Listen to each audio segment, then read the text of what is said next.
నమస్కారం. ప్రతిధ్వనికి స్వాగతం. ఒక్క ఫోన్ కాల్, ఒక్క ఓటీపీ, ఒక్క క్లిక్, అంతే క్షణాల్లో ఖాతా ఖాళీ. డిజిటల్ యుగం జీవితాలను సులభం చేసింది, కానీ అదే సమయంలో సైబర్ మోసాలకు కూడా తలుపులు తెరిచింది.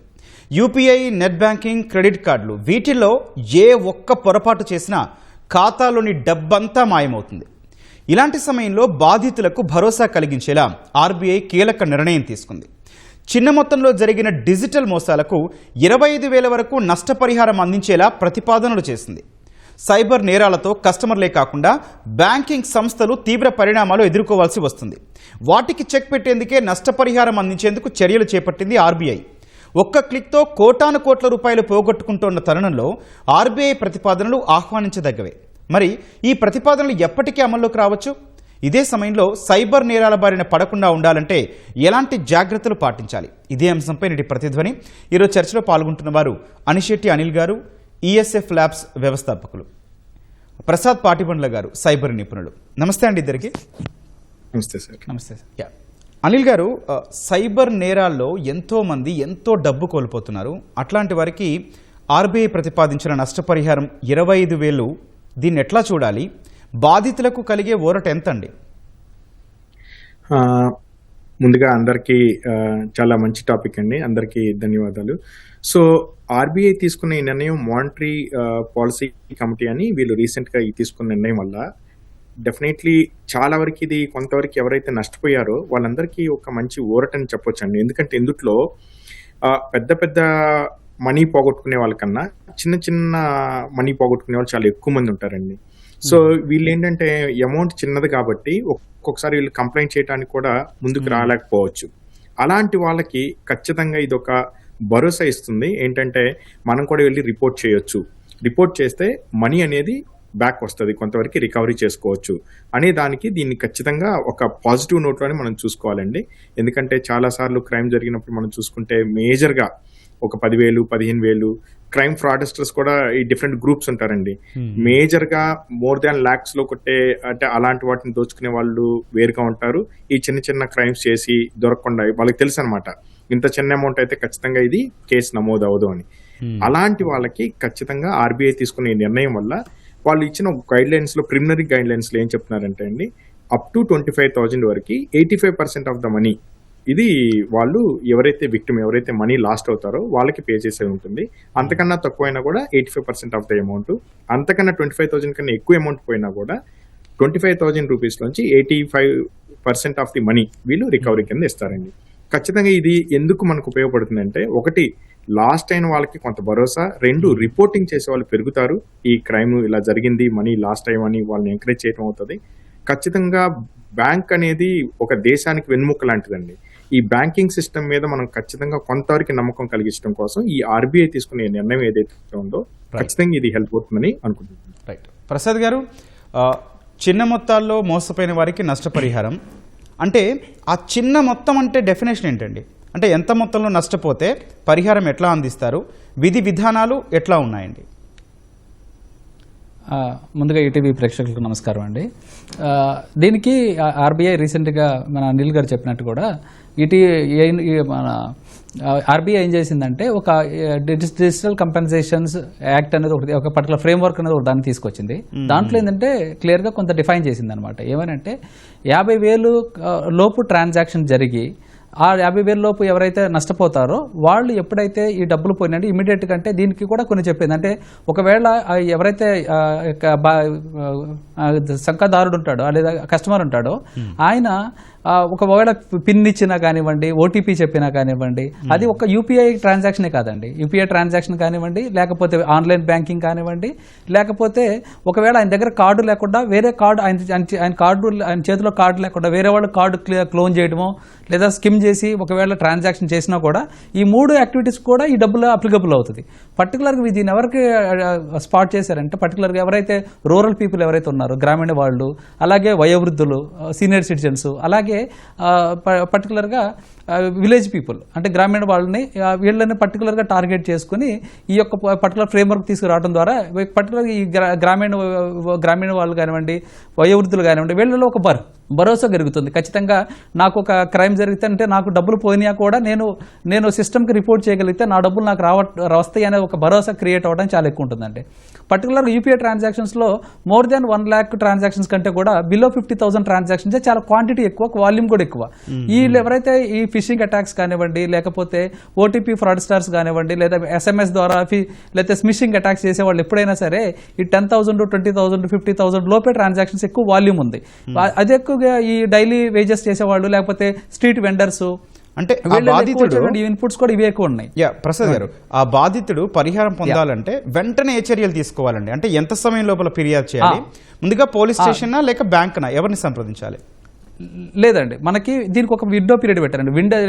గోల్డెన్ విండో అని ఒక కాన్సెప్ట్ తీసుకొచ్చారండి. ఇప్పుడు ఈ ఆర్బీఐ గైడ్ లైన్స్ లో ఏం చెప్తున్నారంటే 3 రోజుల లోపల మనం ఆ సేమ్ ప్లాట్ఫామ్ లో ముందు మనం దీని సస్పీషియస్ గా కంప్లైంట్ నాకు తెలియకుండా ఇది జరిగింది అని వీళ్ళు అంటే ఇది వాంటెడ్ గా ఇవ్వలేదు, ఈ ఓటీపీ వాంటెడ్ గా ఈ యొక్క పాస్వర్డ్ ఇవ్వలేదు అన్నదాన్ని మనం అనుకుని మనం ఇమీడియట్ గా అంటే ఒక సైబర్ ఫ్రాడ్ వల్ల బాధితులు అనే సందర్భంలో మనం అదే ప్లాట్ఫామ్ లో మనం కంప్లైంట్ రైజ్ చేయగలిగితే విత్ ఇన్ 3 days లో అండి గోల్డెన్ విండో అనేది 3 days లో మనం కంప్లైంట్ చేయగలిగితే ఇమీడియట్ గా ఇది ఈ స్కీమ్ కి ఎనేబుల్ అవుతుందండి. దీనికి ఏంటంటే digital education and awareness fund అనే ఒక ఫండ్ క్రియేట్ చేసుకొస్తుంది ఆర్బీఐ. ఈ ఫండ్ నుంచి ఎవరైతే బాధితులు అయితే ఉన్నారో వీళ్ళకి 55,000 లోపల ఏదైనా ట్రాన్సాక్షన్ జరిగి దాంట్లో ఖచ్చితంగా 25,000 లేదా 85% లో ఆ అమౌంట్ ఇవ్వడానికి ఆర్బీఐ ఒక ఫండ్ తీసుకొస్తుందండి. దీనికి ఈ ఫండ్ కూడా ఆర్బీఐ నుంచి కొంత అమౌంట్, అలాగే బ్యాంక్స్ నుంచి కొంత అమౌంట్, దీంతో పాటు కొంత సిటిజన్ సెంట్రిక్ గా కొంత అమౌంట్ తీసుకొచ్చి ఈ ఫండ్ ని ఎస్టాబ్లిష్ చేసి దీని ద్వారా పోలీస్ స్టేషన్ కి వెళ్ళాలా లేకపోతే బ్యాంక్ కి వెళ్ళాలనేది లేదు సార్. ముందు మనం బ్యాంక్ లో రిపోర్టింగ్ ఉంటుందండి. మనకి అది యూపీఐ కానివ్వండి, నెట్ బ్యాంకింగ్ కానివ్వండి, లేకపోతే బ్యాంకు కూడా కొన్ని సెల్ఫ్ రిపోర్టింగ్ ఆప్షన్స్ ఉన్నాయండి. ఆ రిపోర్ట్ ఆప్షన్ చేసి దీన్ని మనం పోలీస్ స్టేషన్ లో కంప్లైంట్ ఇవ్వాలండి. కంప్లైంట్ ఇచ్చిన తర్వాత ఇక్కడ ఇంకొక చిన్న మెలుకు కూడా ఉంది. ఆర్బీఐ ఏం చెప్తుందంటే ఇది మనకు విల్లింగ్గా కాకుండా ఈ కస్టమర్ ఈ యొక్క రిపోర్ట్ చేసిన తర్వాత పోలీస్ ఇన్వెస్టిగేషన్ కూడా జరుగుతుందండి. అయితే ఈ అమౌంట్ కూడా ఏంటంటే మనకు 6 నెలలు 3 నెలలు వెయిట్ చేయాల్సిన అవసరం లేదు. ఖచ్చితంగా 10 days నుంచి 30 days లోపల ఈ 25,000 రూపాయలు లేదా ఏ యొక్క పరిహారం ఏదైతే ఉందో అది ఇమీడియట్ గా బ్యాంకు వాళ్ళ నుంచి మన కస్టమర్స్ కి వెళ్ళేటువంటి వెసులుబాటు కూడా కలుపుతుందండి. అది ఒక గుడ్ ఆప్షన్ అండి. ఆర్బీఐ తీసుకున్న one of the good decision అండి. రైట్. అనిల్ గారు, ఆర్బీఐ ప్రతిపాదనలు ఆహ్వానించదగినవి అయినా కూడా ఈ నిర్ణయం వెనక కారణాలు ఏమై ఉంటాయండి? బాధితులకు భరోసా ఇవ్వడమా లేక బ్యాంకుల ప్రతిష్టను కాపాడుకోవడానికా? ఏం అర్థం చేసుకోవాలి? గుడ్ క్వశ్చన్ అండి. లైక్ ఒక పాయింట్ ఏంటంటే అండి, మన యూపీఐ ఏదైతే ఉందో అది ప్రపంచ దేశాల్లో చాలా దేశాలు మనల్ని అడాప్ట్ చేసుకుంటున్నారండి, మన ఎగ్జిస్టింగ్ యూపీఐ. ఓకే, సో ఇప్పుడు ఆ వ్యవస్థ మీద కూడా కొంత నమ్మకాన్ని కలిగించాలి అనేది ఒకటి ఇంపార్టెంట్ ఆస్పెక్ట్ అండి. గవర్నమెంట్ ఆఫ్ ఇండియా ముందున్న ఎస్పెషల్లీ ఆర్బీఐ కానీ బ్యాంకింగ్ సెక్టర్ లో ఉన్నది ఒకటి. రెండోది మనం చూసుకుంటే నెంబర్ ఆఫ్ కేసెస్ కానీ రిపోర్ట్ అయిన కేసులు కూడా కొన్ని వేలల్లో కేసులు రిపోర్ట్ అవుతున్నాయి. మీరు చూసుకుంటే బిలియన్స్ ఆఫ్ రూపీస్ కూడా ఈ క్రైమ్ వల్ల లాస్ట్ అవుతున్నారు. సో రెండోది ఏం చేయాలి, ఈ ఎవరైతే ఈ డిజిటల్ యూజర్స్ ఉంటారో వీళ్ళందరూ కూడా ఒక బ్యాంకింగ్ వ్యవస్థ మీద, ఒక digital banking especially digital banking మీద ఒక నమ్మకాన్ని క్రియేట్ చేయాలి అంటే ఖచ్చితంగా. లేదంటే ఏమవుతారంటే అండి, ఇలా ఓటీపీ చెప్తే మనీ పోతున్నాయి, లేకపోతే నేను ఆన్లైన్ బ్యాంకింగ్ వాడటం వల్ల లేకపోతే యూపీఐ వాడటం వల్ల మనీ పోతుందని తెలిస్తే ఆటోమేటిక్గా యూజర్లు కొంతవరకు డిజిటల్ లావాదేవీల నుంచి వెనక్కి వెళ్ళే అవకాశం ఉంది.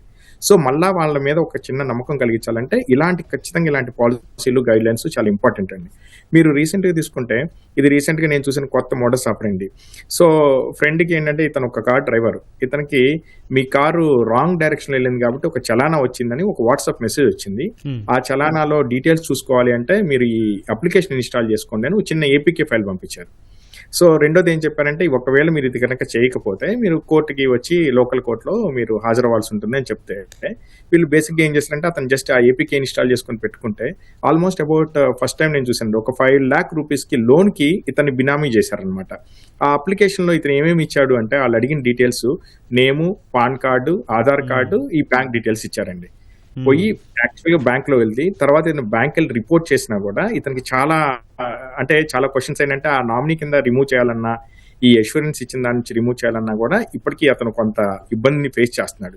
సో అంటే ఏంటంటే ఇలాంటి నేరాలు జరుగుతున్నప్పుడు, సైబర్ ఫ్రాడ్స్ జరుగుతున్నప్పుడు ఖచ్చితంగా గవర్నమెంట్ ఏదో ఒక విధంగా ఒక అష్యూరెన్స్ తీసుకురావడానికి ఇది తీసుకుంటుందండి. రైట్ ఇది వన్ ఎగ్జాంపుల్ కింద మనం చూసుకోవచ్చు. Right sir. ఓకే, ప్రసాద్ గారు, సైబర్ మోసాల్లో మనకు ఎక్కువగా వినిపిస్తున్న ట్రెండ్స్ ఏంటంటే అవి ఏంటండి అసలు? అంటే యూపీఐ ఫిషింగ్, కేవైసీ అప్డేట్ పేరుతో మోసాలు ప్రజలు ఏవి ఎక్కువగా ఎదుర్కొంటున్నారండి? బేసికల్గా అండి మనకి క్రైమ్ మన ఇండియాలో పర్టికులర్గా మనకి క్రైమ్ స్పాట్స్ అనేది చూస్తే పర్టికులర్గా మనకి జమ్తారా నుంచి ఒక జోన్ కానివ్వండి, లేదా రాజస్థాన్లో నుంచి కోటా సైడ్ నుంచి ఒక జోన్ కానివ్వండి, లేదా నోయిడా మహిపాల్పూర్లో ఉన్నటువంటి ఈ క్రైమ్ స్పాట్స్ని చూస్తే మన ఇండియాలో మోస్ట్లీ ఏంటంటే ఫిషింగ్ ఫ్రాడ్స్ ఎక్కువ ఉన్నాయండి. ఫిషింగ్ ఫ్రాడ్స్ అంటే మనకి కాల్ చేయడం ద్వారా ఓటీపీస్ తీసుకునే ఒక పద్ధతి, లేకపోతే ఏదైనా లింక్స్ని పంపించి లింక్ ద్వారా పర్టికులర్గా వాళ్ళ యొక్క సిస్టమ్స్ని వాళ్ళ యొక్క మొబైల్ ఫోన్ని బైపాస్ చేసి దాని ద్వారా అదే ఇందాక చెప్పినట్టు ఏపీకే ఫైల్స్ ఇన్స్టాల్ చేసి దాని ద్వారా సిస్టమ్ టేక్ ఓవర్ చేసుకునే పద్ధతులు ఒకటి. ఇవి కొంత తగ్గుతున్నాయి అండి, ఈ మోడల్స్ తగ్గిపోయి ఎక్కువగా ఇప్పుడు ఏమవుతుందంటే ఇన్వెస్ట్మెంట్ ఫ్రాడ్స్ అనేది బాగా డిమాండింగ్ ఉందండి. అంటే పర్టికులర్ క్రిప్టోలో ఇన్వెస్ట్మెంట్, లేకపోతే స్టాక్ ఎక్స్చేంజ్లో ఇన్వెస్ట్మెంట్ అనే ఒక ఈ క్రైమ్స్ ఎక్కువగా రిజిస్టర్ అవుతున్నాయండి. అప్పట్లో పాత రోజుల్లో చెప్పినట్టు మన ఫిషింగ్ ఫ్రాడ్స్ లేదా ఓటీపీ ఫ్రాడ్స్, కస్టమర్ కేర్తో కాల్ చేసి మీకు లేదా కేవైసీ ఫ్రాడ్స్, ఇలాంటి ఫ్రాడ్స్ నుంచి కూడా కొంత యూజర్స్కి అవేర్నెస్ వచ్చిందండి. మన ఈటీవీ లాంటి వేదికల్లో చాలా ఈ యొక్క అవేర్నెస్లో చాలా మంది అర్థం చేసుకున్నారు, వీటికి అంతంత రెస్పాండ్ అవ్వట్లేదు. కానీ కొంత మైగ్రేషన్ అంటే ఈ బెట్టింగ్ యాప్స్ కానివ్వండి, గ్యాంబ్లింగ్ యాప్స్ కానివ్వండి, లేకపోతే ఇందాక చెప్పినట్లు ఇన్వెస్ట్మెంట్ ఫ్రాడ్స్, లేకపోతే స్టాక్ ఎక్స్చేంజ్ ఇన్వెస్ట్మెంట్ వీటిల్లోకి కొంత క్రైమ్ అనేది కొంచెం వాల్యూమ్ ఇక్కడ పెరిగిందండి. సో దీన్ని కూడా కొంత మనం కంపేర్ చేయడానికి వీటిని కూడా ఆర్బీఐ ఒక వేదిక తీసుకుని దీన్ని ఎలా మనం రిట్రీవ్ చేయాలనే దానికోసం తీసుకుంటే కూడా కొంచెం వెసులుబాటు అవుతుందండి యూజర్స్కి. అనిల్ గారు, సైబర్ నేరగాళ్లు 54,000 కోట్లు కొట్టేశారని, ఇది చిన్న రాష్ట్రాల బడ్జెట్ కన్నా కూడా ఎక్కువని ఇటీవలే సుప్రీంకోర్టు వ్యాఖ్యానించింది. ఇంత భారీ నష్టాలు జరుగుతున్న నేరాల కట్టడి ఎందుకు జరగట్లేదండి? ఇందులో మేజర్గా మనం చూసుకుంటే అండి, ఈ ఎస్పెషల్లీ సైబర్ క్రైమ్స్ కానీ సైబర్ ఫ్రాడ్స్లో ఎవరైతే ఈ ఫ్రాడిస్టర్స్ ఉంటారో వీళ్ళు మేజర్గా ఏంటంటే out side of the country, అంటే మన దేశ సరిహద్దులకి ఎక్కువగా బయట ఉండటం ఇలా ఫస్ట్ అంటే కొన్ని ముఖ్యమైన కారణాల్లో ఇది ఒక కారణం అండి. సో వాళ్ళ మీద మనం ఏమన్నా ఇన్వెస్టిగేషన్ చేయాలన్నా, బ్యాక్ ట్రేస్ చేయాలన్నా కూడా కొంచెం డిఫికల్టీ ఉంటుంది. ఒకటి అది. రెండోది, వీళ్ళు ఉపయోగించే ప్రతి టూల్ కూడా అనానిమస్. అంటే ఏంటంటే వాళ్ళ ఐపీ అడ్రస్లు వాళ్ళ ఓన్గా ఉండవు, రకరకాల ప్రాక్సీ ఐపీస్ అవన్నీ యూజ్ చేస్తూ ఉంటారు. ప్లస్ వీళ్ళు అన్నీ కూడా ఎలా ఉంటాయి అంటే ఒకసారి వాడిన యూఆర్ఎల్ కావచ్చు, ఒకసారి వాడిన ఏపీకే కావచ్చు, ఏదైనా కావచ్చు, మళ్ళీ ఇంకొకసారి వినియోగించరు. సో అన్నిటికన్నా ముఖ్యంగా ఈ మూడోది ఇప్పుడు బాగా ఎక్కువ జరుగుతున్న క్రైమ్స్లో ఈ ఆర్టిఫిషియల్ ఇంటెలిజెన్స్ని వాడుకొని డీప్ ఫేక్ అనే టెక్నాలజీ ద్వారా మెజారిటీ ఆఫ్ ద స్కామ్స్ చేయడం వల్ల కూడా ఒకప్పుడు ఏంటంటే మన దేశంలో రకరకాల భాషలు ఇవన్నీ ఉండేయండి. వీళ్ళకి కాల్స్ చేయాలన్నా ఏదైనా చేయాలన్నా వాళ్ళకి ఆ లాంగ్వేజ్ మీద ఒక అవగాహన ఇవన్నీ ఉండాలి. ఈ ఆర్టిఫిషియల్ ఇంటెలిజెన్స్ని యూజ్ చేసుకొని ఏ లాంగ్వేజ్ నుంచి ఏ లాంగ్వేజ్ కైనా కన్వర్షన్ కానీ ఫ్లూయెంట్ కమ్యూనికేషన్ కానీ ఈ రెండు జరగటం అనేది మేజర్గా ఇందులో ఉన్న వాళ్ళకి ముఖ్యంగా ఉపయోగపడే కొన్ని టూల్స్. మనం మళ్ళా చూసుకుంటే ఇన్వెస్టిగేషన్కి మనం వాడే అన్ని టూల్స్ కూడా కొంచెం కమర్షియల్గా ఉంటాయి, కొంచెం టైం టేకింగ్ ఉంటాయి. కానీ ఈ ఫ్రాడిస్టర్స్ వాడే మేజర్ టూల్స్ మీరు ఏది తీసుకున్నా కూడా ఓపెన్ సోర్స్. అంటే వాళ్ళు ఏదైనా సపోజ్ ఒక ఇన్వెస్ట్మెంట్ స్కామే ఉందనుకోండి, ఆ ఇన్వెస్ట్మెంట్ స్కామ్ని వాళ్ళు నమ్మించాలి ఒక యూజర్ని అంటే ఖచ్చితంగా వాళ్ళు ఒక వెబ్సైట్ ఓపెన్ చేయాలి. ఆ వెబ్సైట్లో కొంత యూజర్స్ ప్రొఫైల్ ట్రాన్సాక్షన్ జరుగుతున్నట్లు కొంత మెయింటైన్ చేయాలంటే ఇవన్నీ కూడా వాళ్ళకి ఫ్రీ ఓపెన్ సోర్స్లోని ఇవన్నీ దొరకటం వల్ల. రెండోది, ఈ డీప్ ఫేక్ ఎప్పుడైతే ఈ డీప్ ఫేక్ కాల్స్ వల్ల కూడా అంటే వాయిస్ క్లోనింగ్ చేసుకొని మాట్లాడటం, వీటి ద్వారా కూడా యూజర్స్ కొంతవరకు దాన్ని నమ్మటం. అన్నిటికన్నా ముఖ్యంగా చూసుకుంటే కొంతవరకు ఏంటంటే ఈ ప్లాట్ఫామ్స్ని ట్రేసబిలిటీ ఒకటి, లాక్స్ ఇంటర్నేషనల్గా మనకి ఎక్కడ కూడా ఒక కామన్ లా లేదండి. ఇలాంటి లాక్స్ మనం ఈ దేశానికి ఇవ్వాలి, లేకపోతే ఇవి షేర్ చేసుకోవాలి అనేది కొంతవరకు అది లేకపోవడం అనేది మేజర్గా దీంట్లో ఉన్న ప్రాబ్లం. అన్నిటికన్నా ఇప్పుడు మనం చూసుకోవాల్సింది మీరు మాట్లాడినట్టు 54,000 కోట్లు అనేది ఈ ఏఐ జనరేషన్ జస్ట్ స్టార్టింగ్ స్టేజ్లో ఉంది. కాబట్టి ఈ రాబోయే రోజుల్లో మనం ఎంతవరకైనా చాలా వరకు విజిలెంట్గా ఉండాలి. అంటే ఏంటంటే మనీ పోయిన తర్వాత రియాక్టివ్గా ఇన్వెస్టిగేషన్ చేసుకోవటం కన్నా పోకముందు ఎలాంటి జాగ్రత్తలు తీసుకోవాలి, అదే ఏఐ టెక్నాలజీ మన బ్యాంక్స్ కానీ ఫైనాన్షియల్ సిస్టమ్ ఎలా వాడుకోవాలి, అన్నిటికన్నా ముఖ్యంగా యూజర్స్ చాలా చాలా అవేర్నెస్గా ఉండాలండి. లేకపోతే ఇన్వెస్ట్మెంట్ అనేది ఒక లూరింగ్ టెక్నాలజీ. అంటే ఏంటంటే మన ఆశే వాళ్ళకు ఒక ఆయుధం అనమాట. ఇది ఎప్పుడూ గుర్తుపెట్టుకోవాలండి. ఎవరు కూడా బ్యాంకులు ఇచ్చే రేట్ ఆఫ్ ఇంట్రెస్ట్ కన్నా ఎక్కువ ఇస్తారని కానీ తక్కువ టైంలో ఎక్కువ మనీ అని. అనిల్ గారు, మనం చూసాము ఫేస్బుక్ మోసాలు చూసాం. అంటే ఫేస్బుక్లో వేరే అకౌంట్ ఓపెన్ చేసి అదే పేరు మీద అక్కడ నుంచి మనీ అడగడము, తర్వాత డిజిటల్ అరెస్ట్, ఇట్లా చూసుకుంటూ పోతే అంటే జనాలకు అవగాహన వచ్చిన తర్వాత వాళ్ళు మోసం స్టైల్ మారుస్తున్నారు, మోసం జరగడం కామన్ అయిపోయింది. సో ఫ్యూచర్లో ఎట్లా ఉండే అవకాశాలు ఉన్నాయండి? మీరు అన్నట్లు ఇది క్యాట్ అండ్ మౌస్ రేస్ అండి. ఇది ఎప్పటికీ అంటే ఏంటంటే మనం ఒక వేని దీన్ని ఐడెంటిఫై చేసి అవగాహన తెచ్చుకునే లోపు ఇది ఒక రూపాంతరం చెందుతూ ఉంటుంది. ఇది కంటిన్యూషన్ లెర్నింగ్ లాగే అనుకోవాలి మనం. ఇది ఎప్పటికీ ఇది అంటే ఏ రోజైనా ఇది ఉండాల్సిందేనండి. ఇది ఉంటుంది. మనం అంటే కొత్త టెక్నాలజీని అడాప్ట్ చేసుకున్నప్పుడు కొత్త రకమైన క్రైమ్ కూడా మనకి దీంతో పాటు వస్తుంది. మీరు ఒక మంచి కేసు ఐడెంటిఫై చేశాము. డీఫేక్లో రీసెంట్గా అండి మీరు అన్నట్లు ఈ హనీ ట్రాప్ డిజిటల్ దీంట్లో ఒకప్పుడు నిజంగానే ఒక హ్యూమన్ ఉండి వాళ్ళు ఒక వాట్సాప్ వీడియో కాల్ చేసి తర్వాత మనీ అడగటం ఇవన్నీ హెరాస్ చేయడం అనేది ఒక పాయింట్ అయితే, రీసెంట్ గా మేము చూసిన ఒక కేసులో కంప్లీట్ డీప్ ఫేక్ అండి. అక్కడ ఎక్కడా కూడా ఒక ఉమెన్ ఉండదు, ఎవరు ఉండరు. ఇలాంటి క్రైమ్స్ కూడా కొంతవరకు టెక్నాలజీని ఇప్పుడు ట్రేస్ చేయాలంటే అక్కడ ఒక హ్యూమన్ లేడు, అదొక ఏఐ మోడల్. ఈ ట్రాప్ లో ఆ వీడియోని రికార్డ్ చేయటం, ఆ వీడియోని మళ్ళీ హెరాస్ చేయటం. ఈయన ఒక ప్రొఫెసర్ అండి, ఆల్మోస్ట్ 40 lakh రూపీస్ ఇతను వేరే వాళ్ళ దగ్గర నుంచి లోన్ తీసుకొని కూడా పే చేశాడు వీళ్ళకి. సో ఇలాంటివి వాటి పట్ల మనం చాలా జాగ్రత్తగా ఉండాలి. వాట్సాప్ వీడియో కాల్ ఏంటి అనేది. ప్రసాద్ గారు, సైబర్ మోసాల నివారణకు ఏఐ ఎందుకు వినియోగించట్లేదని సుప్రీంకోర్టు వ్యాఖ్యానించింది. అసలు నేరాల కట్టడికి ఎలాంటి విధానాన్ని అమలు పరుస్తున్నారు? ఏఐని వినియోగించుకుంటే ఇంకెంత మేలంటారు? ఖచ్చితంగా మనకి ఏఐ టెక్నాలజీస్ని అడాప్ట్ చేసుకోవటం అనేది చాలా నెసెసరీ అయిపోయిందండి. ఎందుకంటే ఇప్పుడు ఇప్పటివరకు అందరూ మనం ఎలా చూస్తున్నాం అంటే ఏఐ టెక్నాలజీ అనేది ఒక అప్లికేషన్ డెవలప్మెంట్లోనో లేకపోతే ఒక డేటా సెట్స్ అనాలిసిస్లోనో చూస్తున్నామే తప్ప సైబర్ సెక్యూరిటీలో అలాగే cyber fraud prevention and cyber సేఫ్టీలో ఏఐ టెక్నాలజీ అనేది చాలా చాలా అవసరం కూడా ఉందండి ఇప్పుడు ఉన్న పరిస్థితుల్లో. ఎందుకంటే ఇప్పుడు ఇందాక మీరు మంచి ఎగ్జాంపుల్ చెప్పారు. ఫేస్బుక్లో ఇలా పర్టికులర్గా ఒక ఫ్రెండ్ రిక్వెస్ట్తో లేదా సేమ్ క్లోనింగ్ ఫేస్బుక్ ప్రొఫైల్ చేసి దాని ద్వారా ఫ్రాడ్ చేస్తున్నటువంటి సినారియోస్లో ఇలాంటి సినారియోస్లో ఎలా జరగాలన్న దానికి రీసెంట్గా ఒక 1 week back social media intermediate guidelines amendment act ఒకటి తీసుకొచ్చింది మినిస్ట్రీ ఆఫ్ హోమ్ అఫైర్స్. దాంట్లో ఏంటంటే ఎవరైనా సరే ఒక ఏఐ వీడియో కానీ ఏఐ సంబంధించిన ఒక ఏదన్నా కంటెంట్ పోస్ట్ చేస్తే ఖచ్చితంగా ఇది ఏఐ జనరేటెడ్ కంటెంట్ అనేదాన్ని మీరు పెట్టండి అనేదానికి ఒక గైడ్లైన్స్ కూడా చేసింది. ఇలాంటివి కొంత సోషల్ మీడియా ప్లాట్ఫామ్స్ అడాప్ట్ చేసుకోవాల్సిన అవసరం కూడా ఉంది. అలాగే ఏ ప్లాట్ఫామ్స్ అయితే పర్టికులర్గా ఈ సోషల్ మీడియా ప్లాట్ఫామ్స్ కానివ్వండి, అలాగే ఈ బ్యాంకింగ్ ప్లాట్ఫామ్స్ కానివ్వండి, యూపీఐ ప్లాట్ఫామ్స్ కానివ్వండి, వీళ్ళందరూ కూడా ఖచ్చితంగా కొంత ట్రాన్సాక్షన్స్ వచ్చేటప్పుడు రిజిడ్ ఫార్మాట్ కూడా తీసుకురావాల్సిన అవసరం ఉందండి. అంటే వాళ్ళు ఏ టెక్నాలజీ అంటే ఒకవేళ రిపీటెడ్ అఫెండర్స్ ఉంటే వాళ్ళ ఫోన్ నెంబర్స్ రెగ్యులర్గా కొంచెం తెలుస్తూ ఉంటుంది. అంటే లొకేషన్ బేస్డ్గా కానివ్వండి లేకపోతే నెంబర్ బేస్డ్గా కానివ్వండి, వీటిని ఐడెంటిఫై చేసి ఏఐ టూల్స్ ద్వారా అదే మనకి లైక్ ఏజెంట్కి ఏఐ టెక్నాలజీస్ లాంటివి వాడుకుని ఇమీడియట్గా వాటిని స్పాట్ చేయడం, ఇమీడియట్ వీడు మలీషియస్ ఏ నెంబర్ అనుకుంటే ఫర్దర్గా వాడు ఫ్రాడ్ చేయకుండా ఇమీడియట్గా అతని నెంబర్ బ్లాక్ చేయడం విత్ ది డిపార్ట్మెంట్ ఆఫ్ టెలికామ్స్తో డిఓటీతో ఇలాంటి కొన్ని కొత్త టెక్నాలజీని తీసుకురావాలండి. అలాగే ఎవరైనా మల్టిపుల్ యూఆర్ఎల్స్ వస్తుంటే సేమ్ ఒక హోస్టింగ్ ప్లాట్ఫామ్ నుంచి ఆ హోస్టింగ్ డివైజెస్ని ఐడెంటిఫై చేయడం, వాళ్ళ ఐపీ రేంజ్ని ఐడెంటిఫై చేసి ఐపీ రేంజ్ని ఆ పర్టికులర్ సర్వర్స్ని మనం బ్లాక్ చేసుకునే పద్ధతులు ఇలాంటి అన్నిటికీ ఏంటంటే మాన్యువల్గా అనాలిసిస్ చేసి ఒక ఇన్వెస్టిగేటర్స్నో లేదా ఇన్సిడెంట్ రెస్పాండర్స్ను పెట్టి మన ఫోరెన్సిక్ అనాలిసిస్ చేస్తే చాలా టైం తీసుకుంటుంది. ఈ లోపు బాధితులు పెరిగిపోతారు తప్ప మనం ఆపలేం. ఇలాంటి సినారియోలో ఖచ్చితంగా మనకి ఏఐ టూల్స్ని అది ఇప్పుడు జనరల్గా మనకి ఏమంటుంది అనుకుంటున్నామంటే చాట్ జీపీటీ లాంటివో లేదా జెమినీ లాంటిలో ఒక క్వెరీ ఇచ్చి క్వెరీ నుంచి డేటా డ్రైవ్ చేసుకోవడం ఒకటే చూస్తున్నాం. కానీ ఏజెంటిక్ ఏఐ లాంటి టూల్స్ని వాడుకుంటే కంప్లీట్గా ఆటోమేషన్ చేయడం ద్వారా రీసెంట్గా ఫర్ ఎగ్జాంపుల్ ఒక ప్రైవేట్ బ్యాంక్ అయితే వాళ్ళు ఒక టూల్ని యూజర్స్కి ఇవ్వాలనుకుంటున్నారు, ఒక పర్టికులర్ ఒక ప్లాట్ఫామ్ని. ఆ ప్లాట్ఫామ్ని పెట్టే ముందు వాళ్ళు ఏమడిగారంటే మనల్ని దీని ద్వారా ఎన్ని క్రైమ్స్ జరుగుతాయో దాన్ని ఐడెంటిఫై చేయండి అని అడిగారు. సో మనం ఏంటంటే ఫర్ ఎగ్జాంపుల్ ఈ యొక్క ఒక యాప్ డిజైన్ చేస్తే ఆ యాప్ ద్వారా ఎలాంటి క్రైమ్ జరగవచ్చు అంటే అది డూప్లికేట్ ఏపీకే అవుతుందా లేకపోతే ఈ ఏపీకి డేటా ఇచ్చినప్పుడు ఎలాంటి ఫ్రాడ్స్ అవుతాయా ఐడెంటిఫై చేస్తే దాన్ని బ్లాక్ చేసే పద్ధతులు తెచ్చుకుంటారు. అంటే ఏఐని అంటే సైబర్ సెక్యూరిటీతో పాటు ఏఐ అడాప్టేషన్ చేయగలిగితే ఖచ్చితంగా సైబర్ ఫ్రాడ్స్ని మనం ప్రివెంట్ చేయొచ్చు అండి. Right sir. ఓకే, అనిల్ గారు, సాధారణ వినియోగదారులు డిజిటల్ లావాదేవీల్లో తప్పనిసరిగా పాటించాల్సిన భద్రతా సూచనలు ఏంటండి? ముఖ్యంగా మనం గుర్తుపెట్టుకోవాల్సింది ఒకటే అండి. ఇందా మనం మాట్లాడినప్పుడు మేజర్గా మనం చూసుకుంటే 2024, 2025లో మేజర్గా మనం చూసిన స్కామ్స్ అయితే ఇన్వెస్ట్మెంట్ స్కామ్స్ అండి.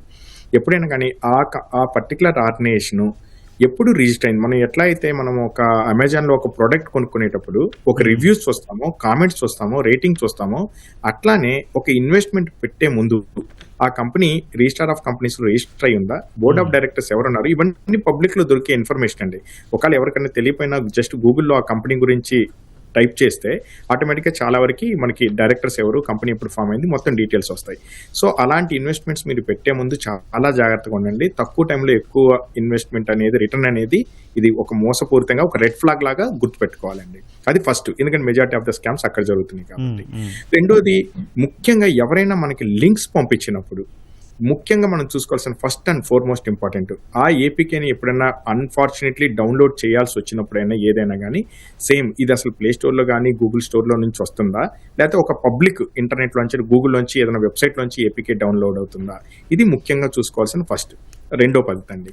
3, ఎవరైనా ఒక చిన్న సాఫ్ట్వేర్ మన దాంట్లో కనుక ఇన్స్టాల్ చేసుకోండి, మీరేమి ఓటీపీలు షేర్ చేయొద్దు అంటే, ఇవన్నీ ఉంటారంటే స్క్రీన్ షేరింగ్ సాఫ్ట్వేర్స్ అంటారండి.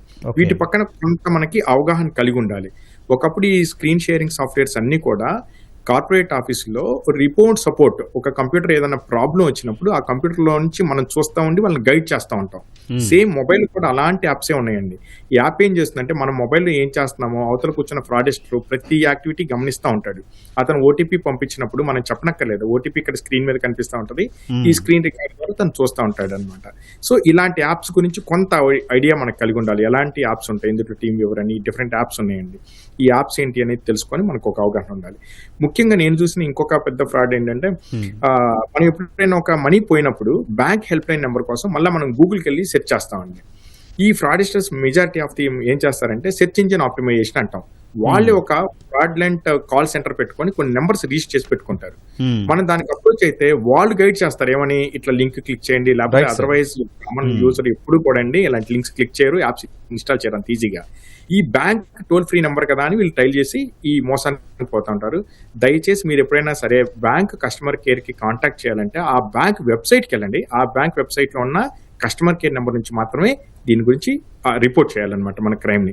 అన్నిటికన్నా ఇంపార్టెంట్ గోల్డెన్ అవర్ చాలా ఇంపార్టెంట్ అండి. ఇప్పుడు తీసుకొచ్చిన ఆర్బీఐ గైడ్ లైన్స్ కానీ, అంతకుముందు మనకున్న 1930 అనే నెంబర్ కానీ, సైబర్ క్రైమ్ పోర్టల్ కానీ, ఆ గోల్డెన్ అవర్ లో మనం ఎప్పుడైతే రిపోర్ట్ చేస్తామో, మీరు చూసుకుంటే ఐఫోర్సీ వాళ్ళు కూడా కొన్ని ఫ్యూ హండ్రెడ్స్ ఆఫ్ క్రోర్స్ వాళ్ళు రికవర్ చేయడం కూడా జరిగింది. ఇవి మెయిన్ గా మనం గుర్తుపెట్టుకోవాల్సిన ఇంపార్టెంట్ విషయాలు. Right sir. ప్రసాద్ గారు, సైబర్ నేరాల్లో మోసపోతున్న వారు అత్యధికులు విద్యావంతులే ఉంటున్నారు. అసలు వారిలో ఎట్లాంటి ఆశలు సైబర్ నేరగాళ్లకు అవకాశంగా మారుతున్నాయండి?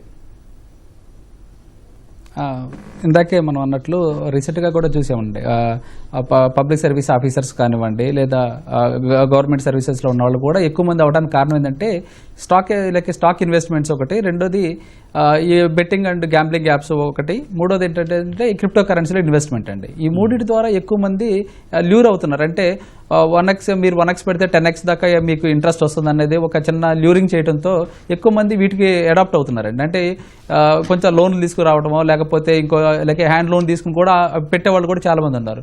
పర్టికులర్గా ఈ యొక్క ఇన్వెస్ట్మెంట్ ఫ్రాడ్స్లో కానివ్వండి, లేకపోతే ఈ బెట్టింగ్ యాప్స్ కానివ్వండి, గ్యాంబ్లింగ్ యాప్స్ కానివ్వండి, ఇవి ఖచ్చితంగా ఏ దాంట్లో ఇన్వెస్ట్మెంట్ చేసినా కూడా మోస్ట్లీ వీళ్ళు ఎలా అడాప్ట్ అవుతున్నారంటే, ఫస్ట్ వీళ్ళు ఒక ఫేస్బుక్ ద్వారా కనెక్ట్ అవటమో, లేకపోతే లేదా సోషల్ మీడియా వాట్సాప్ ద్వారా కనెక్ట్ అవుతూ ఉంటారు, యూఆర్ఎల్ క్రియేట్ చేస్తారు.